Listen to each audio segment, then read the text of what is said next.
All right, friends. So, welcome once again. This is Saurabh. Uh, Sorry about this, a little bit of a glitch. Um, yeah, I think if Joseph can hear me, then my assumption everybody else can hear me as well. In case you're not able to hear me, just put up a chat. So, put down your questions. So, there is a chat window just next to you. Put down in case you're not able to hear me, let me know. List your questions down uh, on the either chat window or keep it with you. I'll come back after half an hour and we'll have a full-fledged Q&A session. So very good evening, friends. And the topic of the day today is you see in front of you.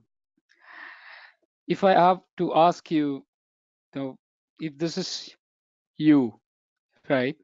And if I see you here in your office in front of your Apple Mac or your PC, how do you feel it? Or how do I feel it? Do you see the picture in front of you shows you the laziness by any chance? So there are two sides of a coin. And that's exactly what I'm going to reflect in this session today, friends. So this is a pretty simple topic, but at times very difficult to implement in your real life when you really look back and think through what else can I do in terms of my project management areas. And the picture that emerged in front of you, one of them could be this. The obvious question is absolutely 99% of you would say this is a lazy guy. He's sleeping in office. Now 1% is this. This is where last time made a presentation on Alpha Project Manager. So that one Alpha Project Manager is something which is different than probably you and I. And if you are one of them, 1%, then absolutely this is the great opportunity for you to leverage this topic today. Now, let me begin with it. So a quick introduction about me. So I'm Saurabh, and uh, I've been there for last almost like a quarter of century in the industry. Um, been associated with various global and local organizations, and I have played a volunteer roles as well in the PMI Mumbai chapter, being a past president of PMI Mumbai chapter as well. So that's something about me. About ProThoughts. ProThoughts is one of the global REPs, very leading REPs, and one of the most growing REPs, having presence in 4 different countries today. Uh, Started in 2014, been selected as a startup to watch for in 2015, and the ProThoughts offer a lot of certifications, which is one of the cream is PMP certification, which many of you would be knowing, many of you would have been gone through. If I talk about the session today, this is you. Do you see any laziness here? That's a question from me, and there is answer to that question in terms of yes and no both. I'll come back to you in this. How could you say yes? Sorry, how could you say no? All right, so let's begin. The art of laziness is what I'm going to focus on today's topic. How could you be lazy and still do the double work and be productive? Right. So this is going to be not easy for a normal people, but it's going to be difficult for them to implement in the real life. Let's see how could we manage that. So welcome back. So you and I, everybody, have only 24 hours a day. The way you do your work, the way you spend your day defines you. The way you spend your day defines your productivity. So there are any number of definitions of laziness, productivity, something, and we're going to bring the term called productive laziness. So if I ask you, when you get up at 6 o'clock, 7 o'clock in the morning and do your normal routine stuff, leave for office, leave for client places, or probably you work from home, either of the cases, how many hours of productivity or how many hours in a day are real productive hours? If I have to really count, friends, it's only not even probably 50% of your time. Because in the start of the day, you're pretty energetic because you might have a good amount of sleep, 70% of time. Through the day progresses, you go through a little bit of a laziness, typically around lunchtime. And post lunch is always boring. Um, Again, around 4 o'clock, once you have your tea coffee session, you get charged up to probably go to 6, 7 o'clock, and then your energy drains.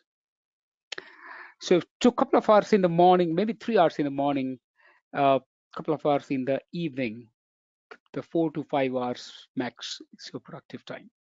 Within this productive time, when you have to do some deliverables, you need to carry out some work productively within your productive time. How do you do this? Have you asked yourself a question? So I'm going to ask you to do a small exercise, may not be right now, but remember this, and probably you can do it with yourself first and then with your team, project team. Take a piece of paper and list down in the morning 6 o'clock when you get up, list down all important tasks for the day. I said, I'll repeat, all important tasks for the day. Now, carry out your important tasks. In the evening around 7 o'clock, when you're back home, or 8 o'clock and back home, or while you're coming back home, just do a retrospection and ask yourself, what did you do? The tasks which you identified for the day, did you complete them? And obvious answer, 99.99% no, right? You can be honest with yourself. And if the answer is no, then figure out why. Okay. So out of 10 tasks you identified, you could manage to do 6. Okay. Now within 6, figure out how many were really important. And you'll come to know, oh my God, then important tasks were one of the 4 which are left for next day. You spilled over. That's something you didn't want. Okay. So the reason I started with this activity, obviously we all go through trap, friends, most of us. And how do we avoid the trap is something I'm going to talk about in this. So the science of laziness starts way back, way back, way back in Pareto's principles. Italian management study, and the Pareto with this blend of management and science says 80-20. Everybody aware of it.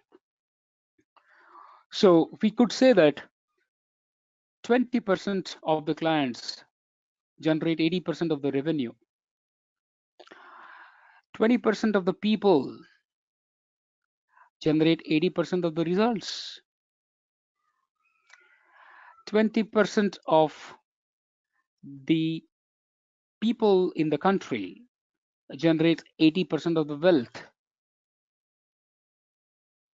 Same with your company. The 20% of the people take 80% of the money. Well, we're most wealthy.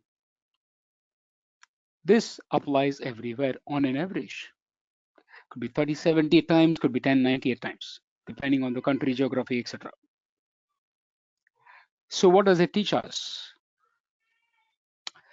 Let's take this in a positive manner,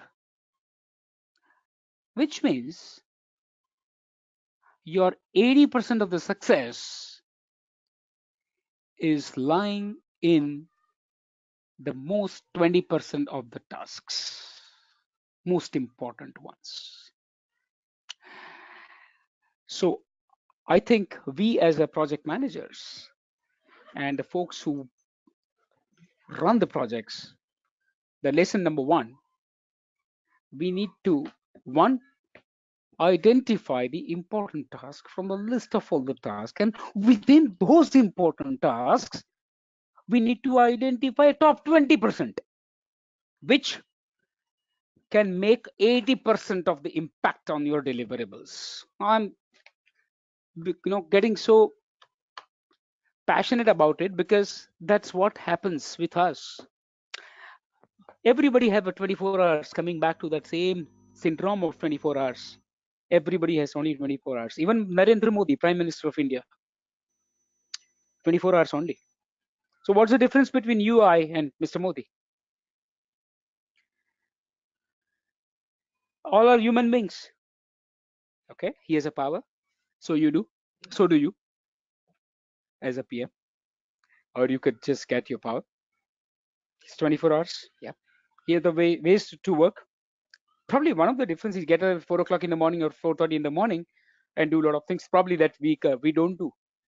So I always believe, and that's the second lesson in my life, as 5 a.m. club. And I was mentioning these last webinars as well. What is 5 a.m. club? So those who were not part of the last previous webinars, the 5 a.m. club is nothing but you get up at 5 o'clock in the morning. Those early morning 2 hours are the most important hours for the day. And how do we relate to this to the laziness or science of laziness? Is those 20% of the hours through the day keep your 80% of the energy through the day, or the most important 20% of your day, of the day's time, get you 80% of your work done. So believe me, you got to figure out which are those hours for you. For me, I'm an early getter, so I get up early and try to sleep early. Sleep not at the cost of sleep. So there's another theory. You need minimum 6 to 8 hours. So otherwise, of course, you're not, right? Now, the secret of the big leaders in the country, they work only sleep for 4 hours, 6 hours, and I'm trying to still understand how can they work still for 18 hours a day and get their job done. But the same theory, my friends, apply everywhere. So this lesson number two, prioritize. If you're able to prioritize, right, then you can afford to be smart, lazy person. I'm coming to this definition of a smart lazy. So there is something called intelligence of laziness. So we say productive laziness is equal to laziness plus intelligence. Be intelligently lazy. The smart lazy folks most likely are the leaders of the country or leaders of the organization. Of course not, I'm not criticizing them. That's not the definition of a laziness for them. But they can drive the show most effectively. I'm sure you might be thinking what I'm talking about, but yes, I've done a little bit of a research around it, and these all things, it's been written. You'll find a lot of references for this. In fact, one of the great references for your knowledge is a book from Peter Taylor. Now, Peter Taylor is a great author who has written a lot of about the lazy project manager. So one of his book is Lazy Project Manager, and a lot of references I need to definitely, talk about the references on this, or probably some of the statements are from Peter Taylor. The whole theory of productive laziness was first applied in Prussian army, where there was a leader in the army who just didn't work. Can you imagine a day comes where you just don't work? Think about it. Tomorrow morning, you say, I don't have to work. But then, if you repeat this for 30 days and you get double promotion, how about that? Very, very, very, optimistic targets, isn't it? Just not possible. How can it be possible? Yes, it's possible. Try out. So the Prussian army, the leader in the Prussian army, just tried this, and you could just read about that a lot in your pastime sometime, in your lunchtime. You can browse through it. So beautiful theory out there, and this is exactly where the great hero of our generation, sorry, the just our generation previous. I'm sure you heard about Stephen Covey. 7 Effective Habits. Stephen Covey wrote that one of the principles he took was from Prussian Army, the art of laziness. And then the principles came through from that. So I'm going to show you a beautiful slide. The slide in front of you, I've got 4 quadrants. Now, if I have to just talk about these 4 quadrants,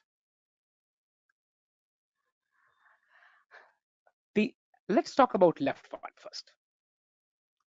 So there is something called lazy and not smart. So the people like this under this quadrant, how do we manage them? So let them get quiet. They may come up with a great idea one day, because they probably are not smart. They might not have a ideation process every day. Right? They're lazy, so they're quiet, or they're quiet, so they're lazy. That's your assumption. Now, second one, the diligent in their efforts, but they're not smart. These are the people who put their best, who's got the good amount of energy and enthusiasm, right? However, they just do what you ask them to do diligently. So surprisingly, you might feel, take them out.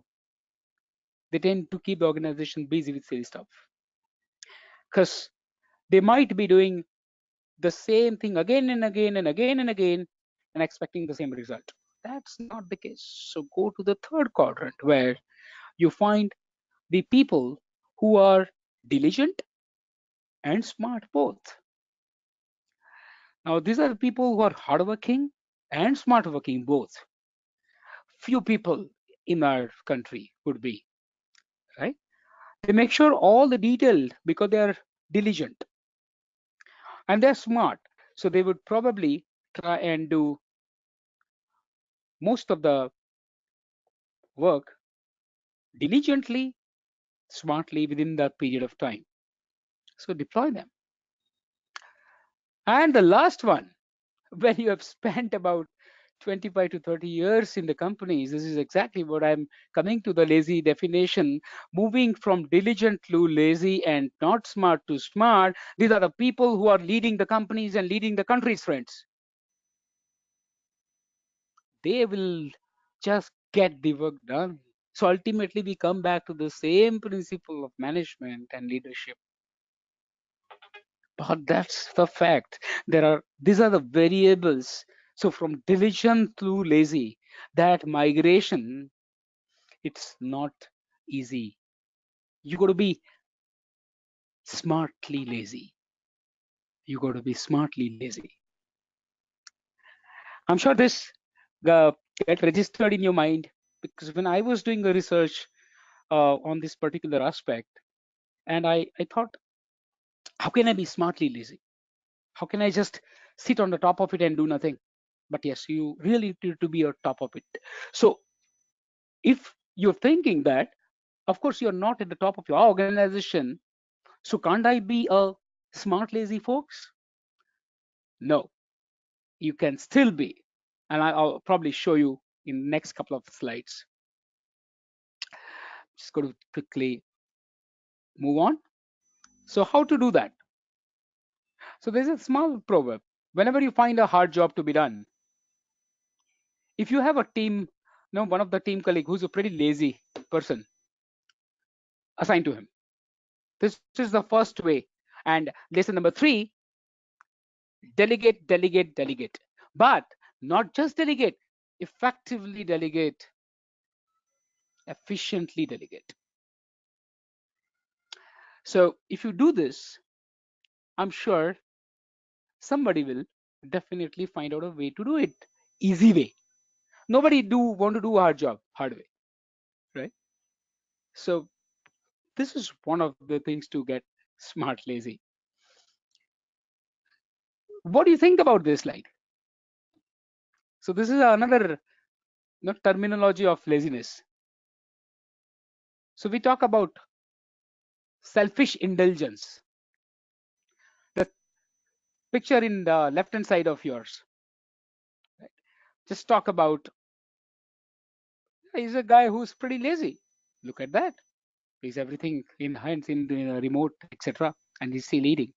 But right hand side talks about the only time lazy man ever succeeds when try to do nothing. Do you think he is doing nothing? Then think through once again. I'll leave that to you to ask me again in the question answer session. Just register this in your mind. Is he doing nothing? Think again. So productiveness, the typical definition of the productiveness talks about the ratio of work produced in a given period of time. Now we talk about ratio of work produced and time. That could be any kind of a work and any kind of a time. And this is where we talk about the smart and productive. This is where we talk about efficiency and effectiveness of a person. So person ability to produce standard amount or your number of product services results as agreed in the scope from project perspective. But then on top of that, there is a layer called a smart layer. How effectively, how efficiently you do it, right? That's a productiveness. But my area of concern here is productive laziness, which is nothing but your productivity that you do in your work environment plus intelligence laziness. Now let's think about a scenario. You are been able, in the first exercise that I asked you to do, list down all the important items, and you figured out at 6 o'clock in the morning you listed down 20 different items to do or 10 different items to do throughout the day, which are important to you. When you finish your day, let's say you worked for 8 hours a day, your productivity is 8 hours per day, so-called, which means 100% utilization of your time available to you on a work time, a work window. When you say intelligence laziness, along with the productivity, I am talking about doing the same amount of work in half the time. That means your maximum output within minimum period of time. So question is, and probably this is another lesson 4, can I do 100% of the work in 50% of the time? Or can I do 200% of the work in my 8 hours, which is 100% of time? This is every company asking for, right? If I ask for new additional resources, for example, company would say, just get lost. Do within the same resources, in fact, probably reduce resources and just get the double work done. This is where the concept of smart laziness getting introduced. And the concept is not too difficult, friends. Applying the concept is pretty easy. First and foremost, when you start 6 o'clock in the morning, when you get up, just tell yourself 3 times, I am successful. Point. I'm already successful. So when you start the project, when you initiate the project in the initiation process group, start with this mission statement of yourself. And when I think about this, I'm already successful. That means I don't have a scope for failure.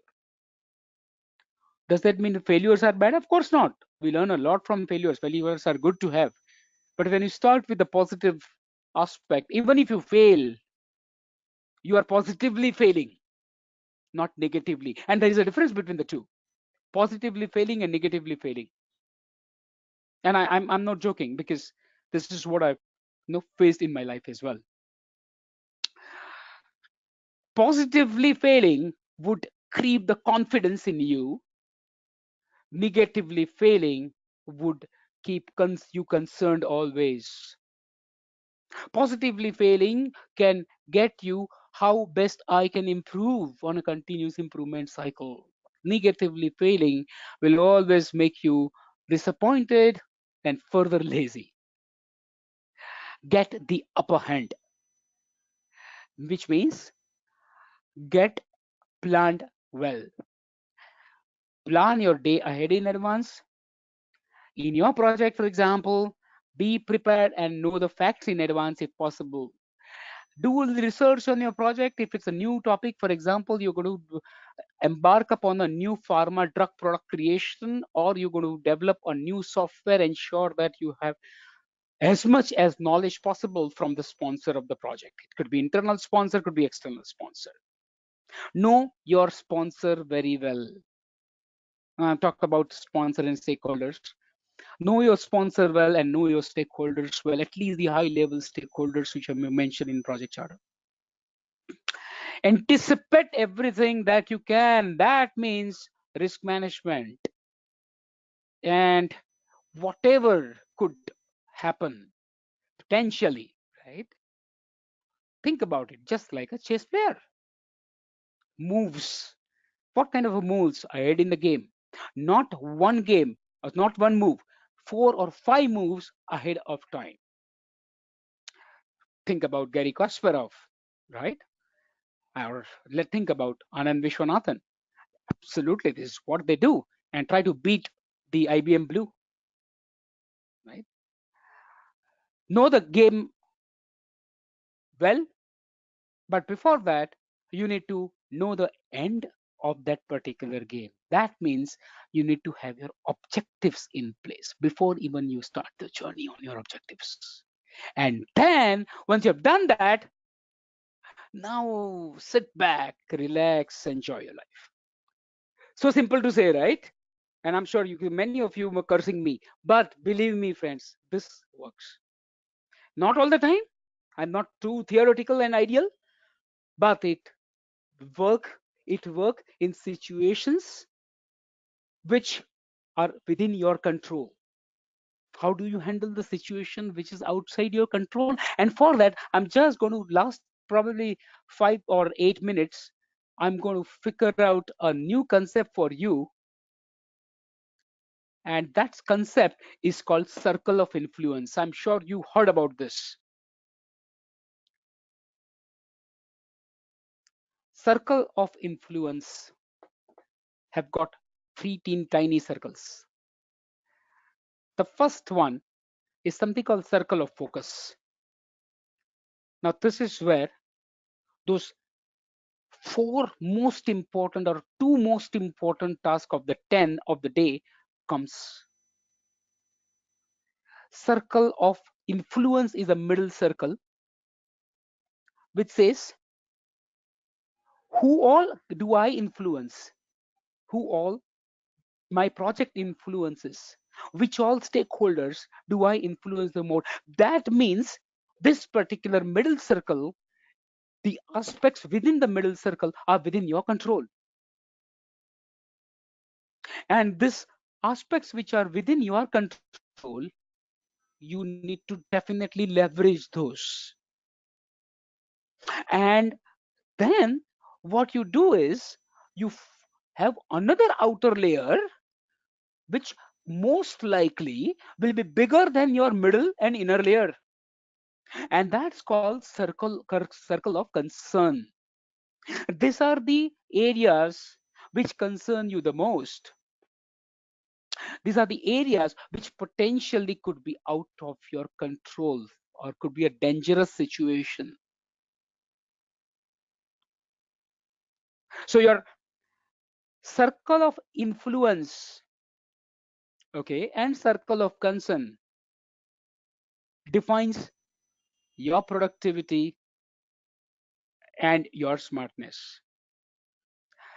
How to maximize your circle of influence and minimize the circle of concern rather than the other way around in the right hand side that you see. So a proactive focus, the positive energy, right, within you, which potentially enlarges the circle of influence and minimizes a circle of concern.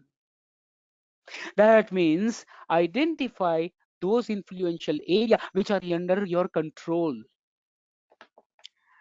and those areas where your control is not there, they just kind of try to eliminate them, try to put it in the last priority list because something that you can't control well. So your prioritization on top 20% areas should be your circle of influence, which help you ultimately generate, when the circle become large, 80% of the results. This is called smart laziness. Because once you have a habit of it, this is exactly Stephen Covey said, there's 7 different habits. First come first, that's your prioritization. Say it, focus on your absolute areas within your control, then the areas of influence, and the last thing, whatever time left, and if you're still bothered about, no, I can't get without this, no, resolving the issue of concern, please go ahead and do it, but not at the cost of the other prioritization, which is circle of focus and circle of influence, right? So this is what I, had this, in terms of a proactive model, which which shows you the stimulus for coming inside, right? Every stimulus have got a response, and every response come from a stimulus. Something gets stimuli, and you have freedom to choose amongst your self-awareness, imagination, conscience, and your independent will. Now, if you are able to choose even one or two of them, you get an effective response always. So this is your proactive model. I'm going to put it in an example. How do I maximize my 100% work in 4 hours? Just do those things. Go back to that entire day of yesterday. Do this after this webinar. Do this particular task. Think about it. What all did you do yesterday? Were the really important one or really not? Those which are important one, were they urgent? Okay, and then come my last slide probably is this, your typical time management matrix. Ultimately, we came to time management. That's all. It's a big deal. Lazy project manager, right? Effectively, a lazy smart project manager will just manage the time, which means the most important matrix or quadrant of the matrix is nothing but urgent and important, which is your quadrant number 1. So focus your 20% of your, relative, 80% of your energy on this particular 20% of the tasks which are urgent and important. But for that matter, continuously for next 10 days, you'll have to figure out what are urgent and important tasks for you. This is difficult. This is difficult for us. So take a breath, take a deep breath, and think through yesterday's work. How many are important items out of 10? So let's say 6. How many were urgent out of them? You will only find 1 or 2. So list down in this. So for example, crisis situation all of a sudden happen, right? Let's say unknown. You all probably know unknown situation like earthquake need absolute emergency response. or a fire. These are the urgent and important tasks. Then you have a important but not urgent. Second part, there are activities, right? Which like relationship building, recognizing new opportunities, planning, recreation, a new project plan, a new stakeholder who's been added to it. So how do I figure out because the important stakeholder? How do I figure out a stakeholder management strategy for that new stakeholder? How do I create or add that particular communication in my communication management plan with respect to the stakeholder, etc., etc., etc. Then comes urgent, not important. If something not important but urgent, how do I prioritize them? So activities like some interruptions, somebody walks into your table and say, hey, please, this is very urgent. I have a deadline to, I've promised my boss in next 10 minutes. Your customer calls up. You're one of the very important internal stakeholder calls up. Your CEO calls you. You are doing something. CEO says this is urgent. Would you say urgent and important? Or would you say urgent and not important? I leave it to you. May not be all CEO work, may not be urgent, important. Believe me, think through it. And of course, in the last, entire priority list, you'll have a fourth quadrant, which is not important, not urgent. Forget about it for now. Of course, you can't ignore, so just forget about it. Put in a last priority list. So this is how you can effectively utilize of your time successfully. And when you begin with end in your mind, the end goal is what matters. And when you move slow and steady, it's not easy for me and you, both human beings, not easy to do this circle of concern and circle of influence all of a sudden, and prioritization in terms of urgent versus important. Those who already do it, hats off to those people, thanks. But there is continuous improvement always needed. But in a spur of a moment, time comes when we just forget about those concepts, and we just go with the flow and forgetting about what was urgent and what was important. Last slide, sorry, a pictorial slide.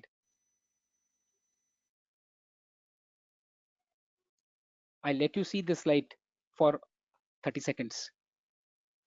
Many of you would have seen this: pebbles, rock, and sand. Many of you would have heard about it.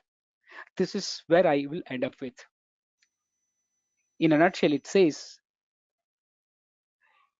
let's talk about the first jar. Okay, what you do is you filled up with all the rocks, hard solid rocks, which are the big ones, right? Now, what happened in the first one? When you put up all the rocks, okay, and your assumption is you have a sand which is already there in the jar. So you pour all the sand, whatever possible, till whatever optimal level, and then put the rocks inside it. The smaller rocks and the bigger rocks first. Vis-a-vis jar 2. In jar 2, what you did, you put the other way around. First, you put the rock, the absolute bigger ones. Then you say the pebbles.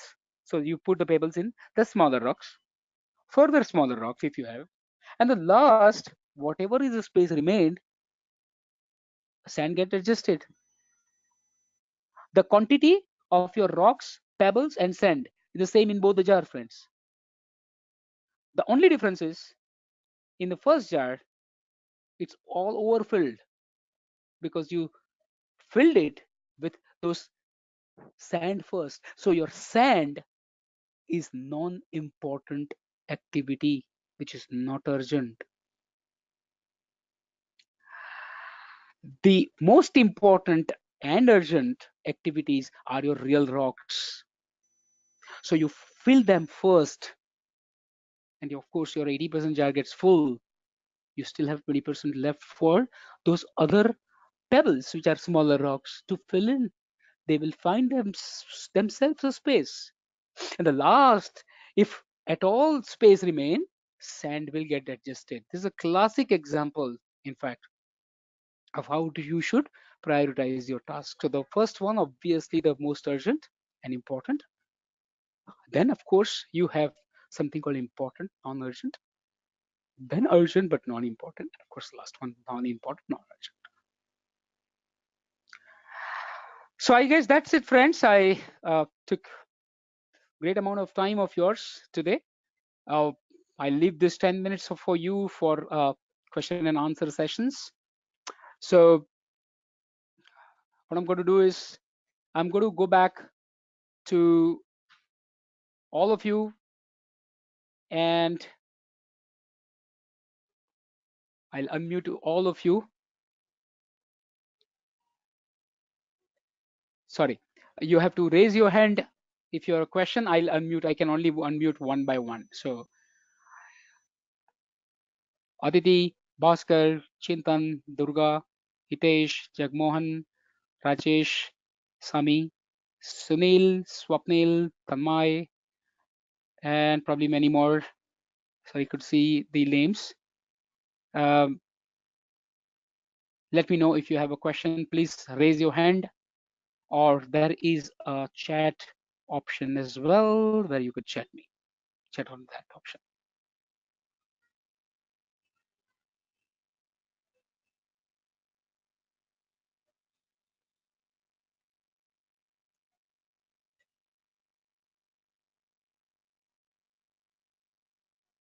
Questions, friends? Anything to, if you don't have a question, then anything to add, anything to boycott, anything to criticize, because I like the criticism. Yes. So let me, Hitesh, I'll unmute you. You also have to unmute yourself, Hitesh. I have unmuted you. Yeah, hi, can you hear me? Very well. I think, Hitesh, you have dialed twice. That's the reason there is an Just a echo. moment. Yeah, You yeah, have yeah, to, just a moment. yeah, sure.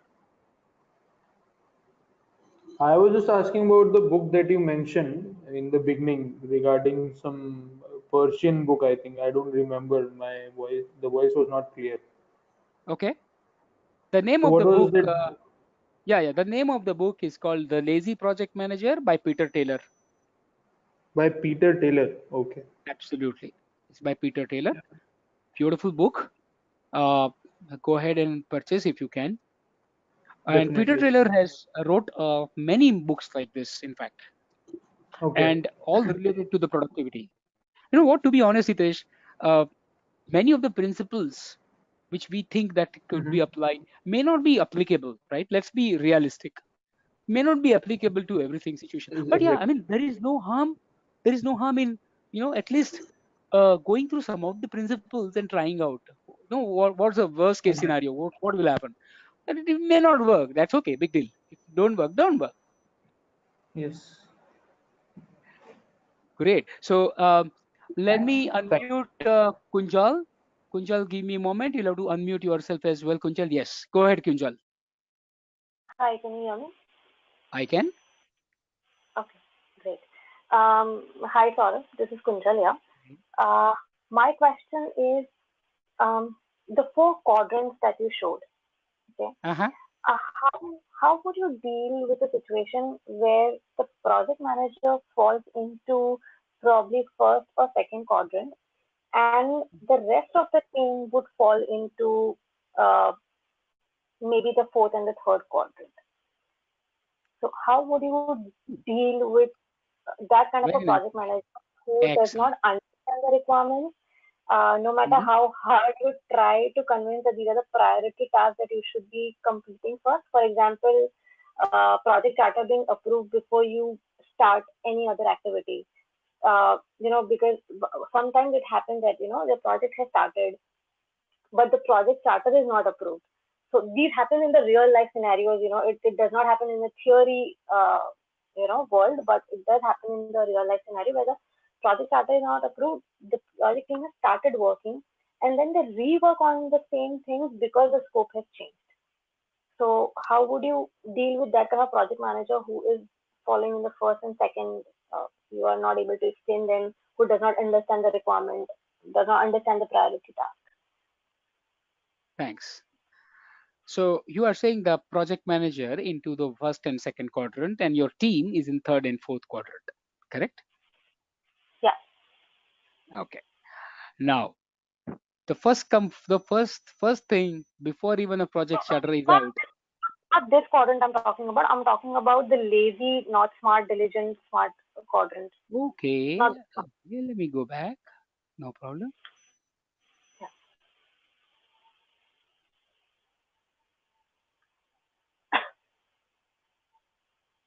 Yep. So Yeah, okay. this one. So you say your project manager is in the top two quadrants. You are saying top two, left and right, top No, the left and top left. right. No, both. The left first and the left down. Okay, got it. So top left and bottom left. Fair. Yeah, This is where the project manager stands. yeah, the Okay, complete left side. complete left side. Yeah, project manager And your slash team, your manager, whosoever you're working with. cool. And your team, you are saying, is in the right hand side of the pane entirely. Mm, yes. That's what you said. Okay, interesting. Very nice. So see this uh, chart. You are telling me Yeah. that your project manager and the manager could be program manager, delivery manager, or delivery head, whoever he is or she is, are diligent but non-smart. Some of them are lazy but non-smart. Okay. Mm-hmm. Now, when you talk about diligent, that means typically go by book, go by SOW, go by charter. Mm-hmm. And the Mm-hmm. first assumption is charter is not there. Point number one. So, should I Yeah. start the work? Oh, practice. In practice, of course, we already started the work because there's management pressure. Your Yeah. management, your board of directors push your manager push you. Hey, start please. We'll worry about the charter. We have a high level objectives in place. There's the email which is just like a project charter, and just start off, or even without a email at times. Yeah. And then when you talk about, let's assume you agree, right, and you started working on it. So you try to put up your high level plan in place in terms of requirement gathering, uh, time estimates, cost estimates for creating the internal budgets, etc. And it come to team, right? Now you're saying that your few of your team members are a part of the diligent and smart, okay, and so Yeah. few of the team members are diligent and lazy, okay. Yeah. Smartly. Sure, smart lazy. Sorry, smart lazy. So some of Yeah. them are diligent and smart. Uh, they would diligent because whatever you tell them, they will do it. That's the reason they are diligent. Yeah. And because they are kind of experienced one, they build a smartness how to deal with it. Or technical Correct. people, typically the SMEs, Yeah. would know how to do. You don't need to guide them. You don't need to push them hard. So typical people will definitely do whatever you say. You say this particular code need to be developed, and the guys in the software world, they are say, okay, I know Java, I know .x, so .net, sorry. So I'll go ahead and develop the code. You have a effort estimate, and now think about a situation whereby all of a sudden your management have a changed objective or addition in scope. Charter is not yet allowed. Sorry, not yet announced. Charter Correct. objective itself changed, or there is an addition to the charter's objective, which either a rework or additional work for the people on the right hand side. Now, Mm-hmm. the poor folks who deployed in the staff function, either they are very diligent enough uh, in their work, they will absolutely do what you say, and they do productively as well, and probably wouldn't create a mess out of it, saying, "Hey, come on, didn't you understand that this is a rework?" Because they will do what they are you have been asking them to do. Okay. The first point here is look at yourself and ask yourself a question. Were you smart enough to take the order in terms of additional scope without doing the change management? And you say there is no project plan, so no change management. It's at a still charter level. How do we push the management back? Forget about the employees. Forget about my team. Can I push my management back? So obvious answer in 85% of the cases, 90% plus would be no, because it's a management. Correct. If you can't push them very diligently, being smart, or if you can't push them in a very friendly manner, where you know your bosses well, and when you are one of the classic performing person at in the organization, people knows you. This is where you can influence. This is where I come back to circle of influence, and this is where you have a little bit of control over the management, rather than other way around. You can, the first thing, think through it. Can you push your management back, saying that, okay, I'm not saying no to complete additional objective, but if you are going to add few new things or change objective altogether, worst case impact is this: it is going to be reworked 300% of the time, which means your time estimate for my team members is going to be 3x, which doesn't make sense, which makes additional cost internally. Your client may not even give that additional money to you because it's a fixed cost project or fixed price project. This is one area. The second area where maybe 20% of the, sorry, 80% of the time where you can't say no or can't say yes to them. I'm so sorry. Can't say no to them. You ponder on your team to get the maximum thing done out of the minimum. So add that deliverable at the cost of rework. You are still the hero of the company. You are still the champion. You still use your uh, layer of getting the work done. One, so that means you have to move a little bit from your left area to right area, because the people who are in the top right quadrant, okay, one will not get the will not like to do the work. You give them this work, that hey, can you do this additional objective work or a task within the same period of time, and figure out the ways. I don't care. They might come back to you with some alternate analysis approach. That's possible because they are smart and they're lazy. So they like to do a very minimal time. Now think about learning from them. Can you be the same? Can you be also lazy but be smart? Then if you do that, then your transformation is done. Then your entire, you and your team, get into the last top rightmost quadrant. That's all. But that transformation, honestly, that transformation need a lot of efforts, thought processes, brainstorming, of course. So ultimately you try to move from your left quadrant to right quadrant. Okay. The reason I asked this because Uh-huh. this was happening with my past project, where the project manager, in fact, he was not even a project manager. He was promoted to handle a team of, you know, uh, the what do you call the junior project managers, including Project me. managers. Mm-hmm.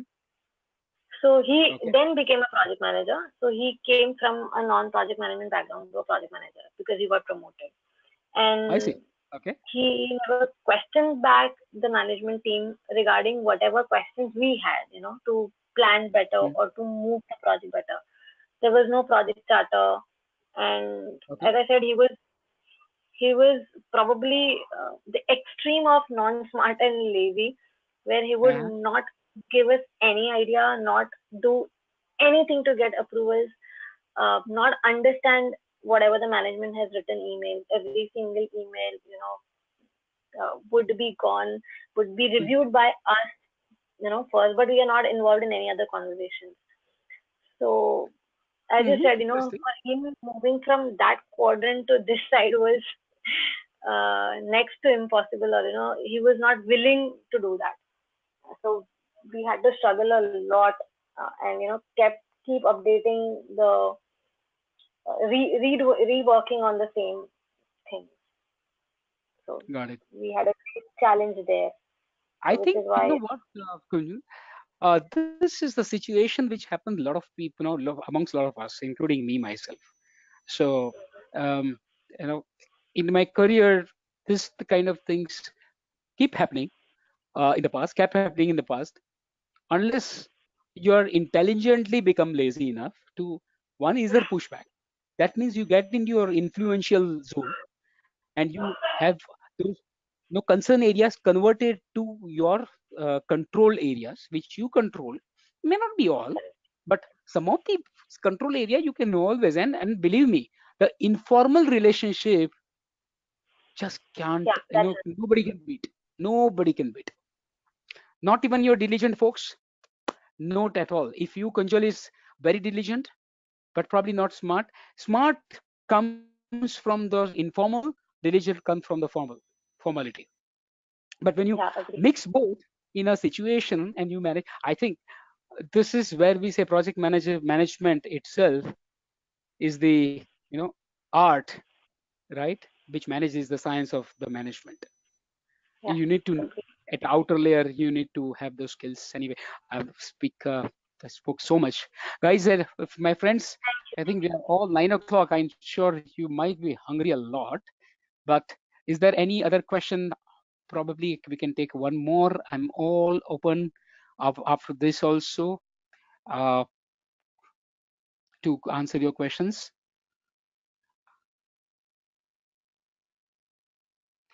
Anybody else has a question? If not, I have got a poll which is opened in front of you. If you could just put up your respective responses on the poll. How did you find the session? Guys, do you see the poll in front of you?